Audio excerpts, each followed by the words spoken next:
You wrote this op-ed, right, Ms. Heard? With the help of the ACLU, yes. Now, at least parts of this op-ed are about Mr. Depp, isn't that right? It's about what happened to me after. It's So, not about May of Johnny. It's Ms. about what Heard, happened to me Ms. after. Heard, my question was May of 2016 is 2 years prior to December of 2018, correct? That's correct. All right. May 2016 is when you publicly accused Mr. Depp of domestic violence, right? I got my restraining order at that time. And you publicly accused Mr. Depp of domestic violence. Yes, that was attached to my restraining order, so yes.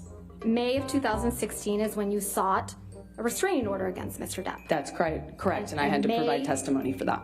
Right. And May 2016 is when you walked into court with a mark on your face to obtain that restraining order. Yes or no? That was the day I walked into court with a bruise on my face, yes. And you were photographed with that mark on your face, weren't you? I walked out to a bunch of photographers, yes.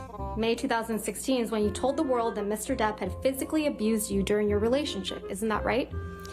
That I had to provide testimony as part of my restraining order application, yes. And that's how you became a public figure representing domestic abuse. Right, Ms. Heard? From that point on, yes. That's when you claimed you faced our culture's wrath, That's right? when it started, yes. But it's your testimony under oath that this statement is not about Mr. Depp. It is not. It is about what happened to me afterwards. I spoke up against sexual violence and faced our culture's wrath. This one's also about Mr. Depp. I did not write that. Well, you've accused Mr. Depp of sexual violence in this very courtroom, haven't you? Yes, but I was intending to keep that private when this was published. I had not publicly ever accused him of that. I'm going to move to strike everything after the word yes. You may not have written this title, but you published it, didn't you?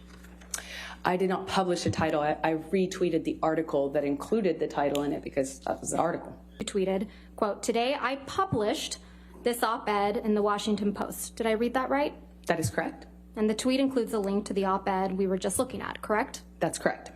And you can see that the title of the op-ed in your tweet is, quote, "Opinion, Amber Heard. I spoke up against sexual violence." And that's the title that you put on your Twitter, correct? I did not put it on my Twitter, no. You linked it to your tweet. I retweeted the article. You published it.